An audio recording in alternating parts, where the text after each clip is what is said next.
Welcome back to the Imaginary Gallery. This is TJ, your host. We're delving further into the narcissist's bag of tricks.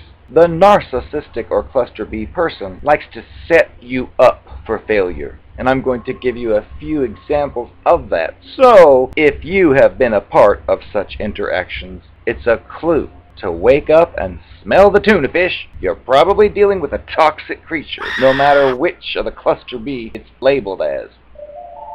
You're all probably familiar with what projection is. It's one of their favorite tricks. They use the projection as a way to set you up for failure and or control. I coined a term for it, pre-projection insurance. Say that you did meet some new person just yesterday at work or at the park, regardless, and the person does the usual love bombing, tries to jump into your life immediately, and let's just say you're not even thinking about it being a cluster B creature, but you notice that it seems a little too good to be true, which we already know if something seems too good to be true, it probably is. No exceptions here. Say that you do start to talk to a person, and then let's say that person does the "I hope you got home okay" that night text message, and the next morning, "Hi, I was thinking of you, I want to see you again," and that kind of thing. If you find yourself involved with that, and you don't know all these terms, or maybe you do, it may feel kind of good, and who wants to argue with a good feeling? Well, that's what they're banking on. Say you do go along with it, even though your gut feeling's telling you this is too fast, this isn't real, there's something fishy, you may still go ahead with it. Sometimes during these interactions, you may give off a vibe of realizing the person may be a phony. Now, of course, you probably wouldn't say, "Ha, it's nice to meet you, I think you're a phony," but you may give off subtle clues because these people zero in on every single thing at the beginning because they're assessing you. They're scanning you like a computer, see if you're the one they can exploit and get the most reward from, which would refer to their narcissistic supply that they are so hooked on. They may pick up on the fact that you're picking up on the fact that they're not genuine. Look out for their pre-projection insurance. What they'll typically do is, because they've sensed you sense that they're using you or just there for some other reason, they may try to beat you to the punch and say to you, "You know, I get the feeling you're just using me," which a person in reality listening to that might laugh because you're thinking the whole time this person's going way too fast, it might be using me, and then it comes around and says, "I feel that you might be using me," which that itself is projection. I call it the pre-projection insurance because they're doing this now because you, if you're a sensitive, friendly person, probably won't be looking at every single date with a fine-tooth comb requirement, and there'll be a lot of boundaries you don't want to cross, and these people, of course, are well in tune with that because that's why they chose you, probably, because you're sensitive about things. So they know that it would be overstepping one of your own personal boundaries if you were to, for example, say, "Hey, I think you're lying to me." That's taboo for the person who's sensitive, and they know this, so they'll think they can get away with it all. But the point behind this is they know that they are actually using you as the object they see you as down the road once other examples show or surface that indicate the exact same principle. You may be driven to say, "You know what, I'm getting the feeling that you're just using me." Guess what? They've already said that, so they're going to gaslight you, which is another element in their bag of tricks they love to use, where they will say to you, "Oh, you're just saying that because I said it. You're copying what I said," as if you are a person without an individual thought of your own, and that you just decided to say that to them that day, which of course is not the way things are. You're saying it for real, they were saying it for fake, but they'll use this because it's just the two of you usually when this conversation occurs. And if you went to your mother, a father, a friend and said, "I've been dating this person and I thought that he or she was just using me in the beginning, and he actually said to me that I was using him," which I was mortified. And that's the goal, is to push your little buttons because you'll feel like you're offending someone and you don't want to, but your parent will probably say something like, "Oh, just relax and enjoy it, he probably likes you," which is the kind of advice I've gotten before when I've sensed red flags, and guess what? The person who said that stuff was wrong because the other one proved to be a total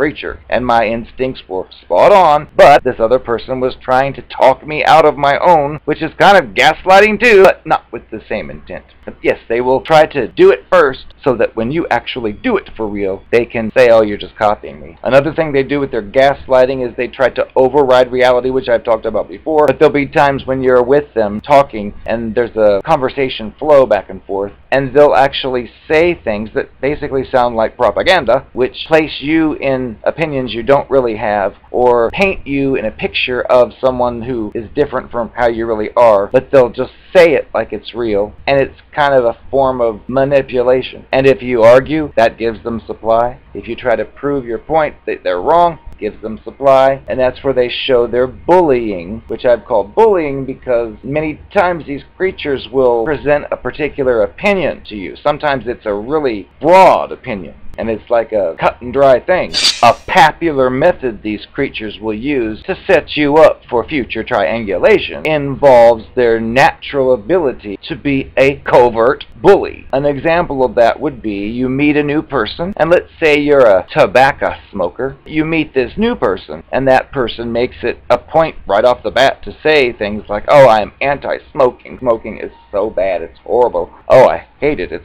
awful. And that's the image they present of themselves to you. So you, being a regular person, probably registers in your little mental file, okay, this person is a non-smoker and an anti-smoker. I better not light up around this person. But you may spend time with that person and can't help but notice the scent of tobacco in their hair and their clothing. You go to their home and you see empty packages of Pall Malls on the trash. If you're polite and not interested in that kind of thing, you might just overlook all that. But of course I'd be the one to say, what do you have all those Pall Malls for in your trash? You said that you weren't a smoker and you're anti-smoke. Well, then I'll get an answer like, oh, that was my sister's, oh, that was my friend's, oh, that was my mother's, or some excuse. But you'll put two and two together thinking, I did notice smoke on his or her breath last time we were together. It was really strong, and it was causing cognitive dissonance because you're smelling the aromas of tobacco smoke. Yet the person's made it very clear that they are not only a non-smoker, but they are an anti-smoke person. There's a big difference. That would be like a difference between A and Z. Your cognitive dissonance will be in rapid fire mode because you're hearing this description, but then you're witnessing other factors that tell a different story. But if you become so bold down the road to say, you know what, every time I see you, you've got smoke reeking from your clothing. You know what, I think that you are a smoker. I think that you're just pretending to be a non-smoker. What's the deal? Because if you're a real person in reality and you talk to a person who identifies as a non-smoker, then you expect them to be a non-smoker, but yet this person isn't like that. So at this point you may become detective-like because you just know. Your instincts are telling you this person is a smoker, but for some reason it's pretending to be a non- and anti-smoker. The situation here is you are not wanting this person to be a smoker or a non-smoker. You're simply wanting your reality to match up with the words, which with these creatures it usually doesn't. But for your own sanity, you may try to steer the conversation in a way that gets the person to align with your perceptions and reality. But with these creatures, their inner bully shows because they will insist, I told you I am anti-smoking and I do not do it. Well, there'll be a time eventually where you walk in and see the person with the cigarette up to their lip and you catch them. You would think their game's up, they need to confess, open up, but guess what? These types of creatures think they have such an override button on reality, they can try to convince you that everything they said before was true. It doesn't waver. It remains the same. And what you just saw will be explained away as, oh, I just found this pack of cigarettes on the floor and I don't know what I was thinking. I was drunk, or whatever excuse they give. It doesn't matter. The point is, you were right from the beginning, but they've been determined to steer you away from the truth from the beginning, which again is gaslighting because your instincts, your intelligence, your observations are telling you something that you believe to be accurate. The only thing preventing you from experiencing that reality is the other person claiming it's wrong, which is their bully nature, because they should be saying, oh, you've caught me, I guess I am a partial closet smoker. But no, they don't. So they use this for the triangulation later because to a third party witnessing the two of you, let's say in a restaurant talking, you may get the impression this person, for example, went to the restroom and smoked.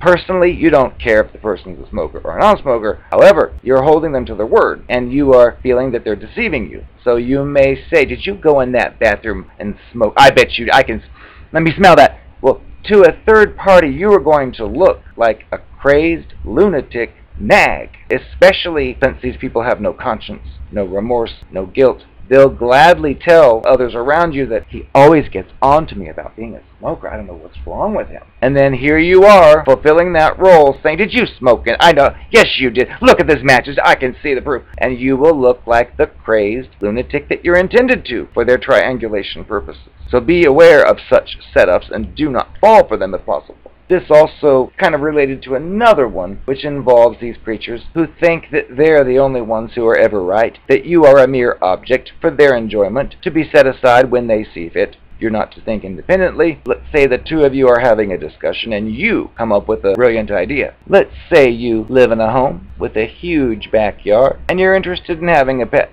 So you suggest, I think we should get a pet and then we could have that backyard fenced in. We could get one of those wooden fences. That would be nice. This control freak cluster B creature may say, oh, we do not need a fence. Oh, that's too expensive. Oh, I don't want it. Whatever they'll say just to reject your idea. But let's say that what you've said actually makes really good sense because there's a really busy street out in front. And the dog would really help you to calm your nerves. And whatever other reasons, this creature may realize that, oh, that might be a good idea. Maybe we could get that fence.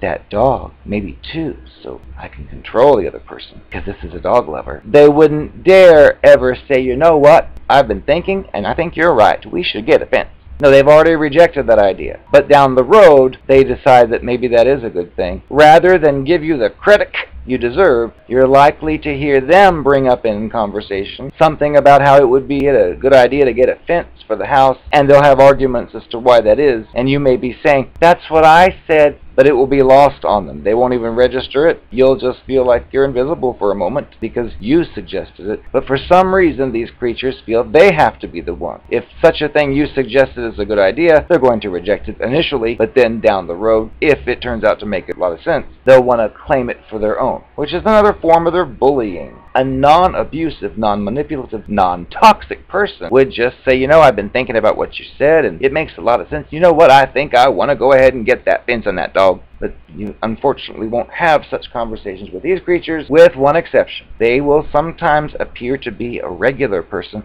like you, but normally only in the beginning stages, because they're trying to win you into their life and get their hooks sunk into your life. They'll be more agreeable in the beginning. You'll remember that as your first impression, usually, and then down the road, when you simply have a question about the honesty this person's been displaying, or a lack of dishonesty, and you'll be presented with a completely different character at that point, which adds to your cognitive dissonance. And one last thing that they have in their bag of tricks, which is also related to the bullying aspect, if we go back to the smoking example. Before you catch them, you may have witnessed 30 examples that support your theory that they're actually a closet smoker. These creatures are the bully, where you will present every single piece of evidence that explains why you feel that they're being a fake, non-smoking anti-smoker, and they will bully you covertly. They will simply stick to their original story, no matter what evidence you uncover. It's almost like they've written this script, and their mind is set in stone to have this movie script this particular way, and some producer comes in and says, you know, I think we should change that scene to this and to that. They're not going to have it. It's like, nope, this is already planned out, and they're just going to stick to it. So even if the other producer's idea makes more sense and makes a better story, this narcissistic bully will be like, no, we're keeping things the way they are. Just like the previous example, they may then turn around later when they realize they're going bankrupt unless they get a good idea, and that was the best idea ever, but they'll want to claim it as their own.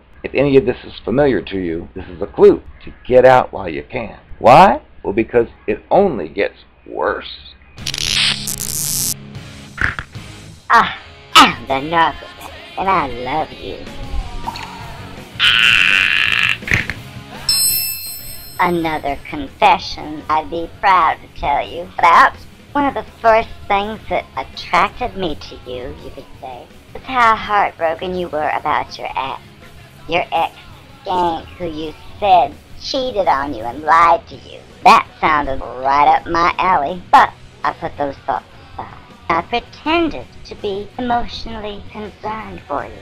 I said, oh, she did that to you? Oh, you poor thing. I would never do that to my man. And of course, I was saying all this to try to appeal to you because I knew you'd lost your trust in women. You kept talking about how she lied. Honey, that's one of the things that drew me to you because I love lies. But of course, I'd never tell you that. Instead, I told you, oh, she had no right to lie to you.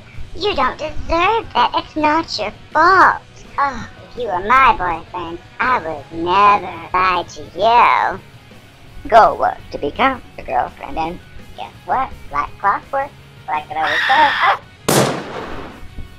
Like clockwork, we were dating within a week. Because I played my cards right. And I made sure in our first few dates to tell you the truth on pretty much everything. Because after all, truth is what brought us together. Little did you know what was in store for you.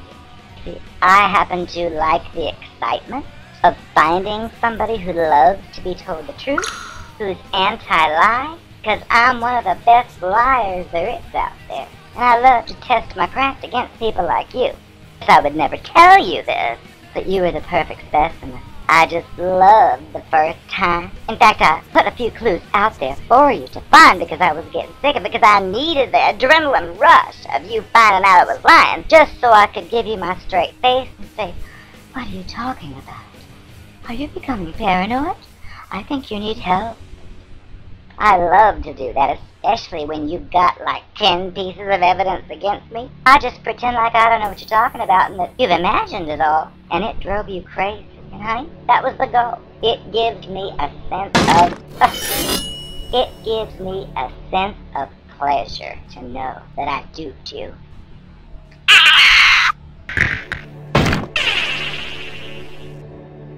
All these chemtrails are getting to my head. Can't take it anymore. I can't take it anymore. I can't take it anymore. The minute it gets messed up.